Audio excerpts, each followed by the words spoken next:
हिंदू धर्म में कुल 18 पुराण हैं, जिसमें शिव पुराण सबसे अधिक पढ़ा जाने वाला पुराण है, इसलिए यह बहुत ही चर्चित है।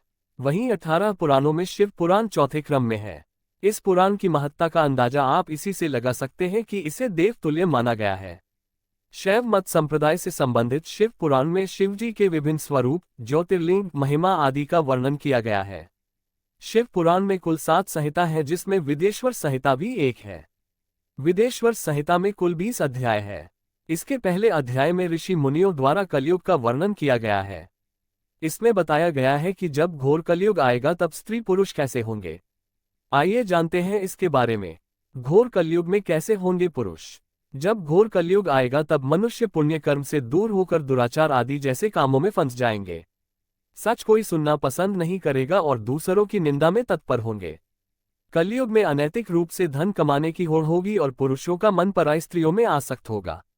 इतना ही नहीं, लोग नास्तिक, मूर्ख और पशु बुद्धि रखने वाले हो जाएंगे। माता पिता से द्वेष होगा। घोर कलयुग में कैसी होंगी स्त्रियां। कलयुग काल में स्त्रियां भी आचरण और सदाचार को भूल भ्रष्ट हो जाएंगी। देवता समान पति का अपमान करने लगेंगी और रिश्तेदारों से द्वेष रखेगी।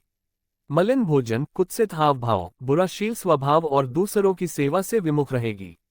ऋषि मुनि कहते हैं, सूत जी, इस तरह जिनकी बुद्धि नष्ट हो जाए और जो अपने धर्म का त्याग कर दे, उन्हें पृथ्वीलोक और परलोक में उत्तम गति कैसे प्राप्त होगी। इस चिंता से हमारा मन हमेशा व्याकुल रहता है। संसार में तो परोपकार के समान दूसरा कोई धर्म नहीं है।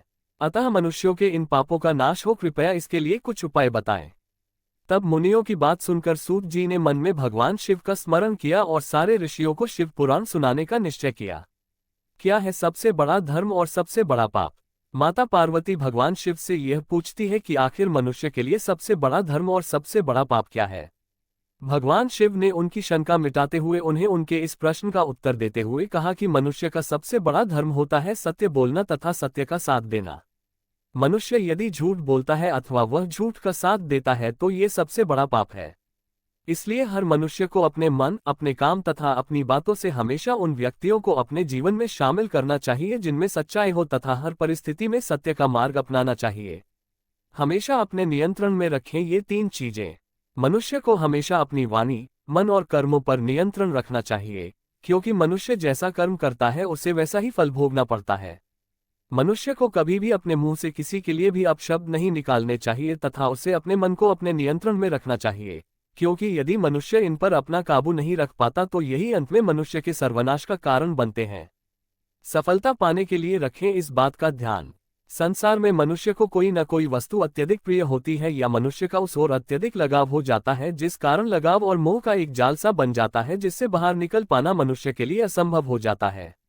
इससे मुक्ति पाए बिना मनुष्य कभी भी सफलता नहीं पा सकता। अतः भगवान शिव ने इससे बचने का एक उपाय बताया है। मनुष्य को जिस किसी भी वस्तु आदि से लगाव होता प्रतीत हो रहा हो उसे उस वस्तु में दोष तलाशना आरंभ कर देना चाहिए। सोचना चाहिए कि यह कुछ पल का लगाव हमारी सफलता में बाधा पैदा कर रहा है जो हमारी पूरी जिंदगी को व्यर्थ कर देगा। इस प्रकार सोचने से मनुष्य धीरे धीरे अपने आप को उस वस्तु के मोह से दूर होता हुआ पाएगा और अपने कामों में सफल होने लगेगा। सफलता पाने के लिए रखें इस बात का ध्यान। संसार में मनुष्य को कोई न कोई वस्तु अत्यधिक प्रिय होती है या मनुष्य का उस ओर अत्यधिक लगाव हो जाता है, जिस कारण लगाव और मोह का एक जाल सा बन जाता है जिससे बाहर निकल पाना मनुष्य के लिए असंभव हो जाता है। इससे मुक्ति पाए बिना मनुष्य कभी भी सफलता नहीं पा सकता। अतः भगवान शिव ने इससे बचने का एक उपाय बताया है। मनुष्य को जिस किसी भी वस्तु आदि से लगाव होता प्रतीत हो रहा हो उसे उस वस्तु में दोष तलाशना आरंभ कर देना चाहिए।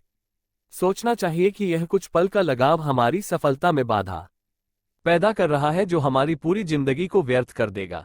इस प्रकार सोचने से मनुष्य धीरे धीरे अपने आप को उस वस्तु के मोह से दूर होता हुआ पाएगा और अपने कामों में सफल होने लगेगा।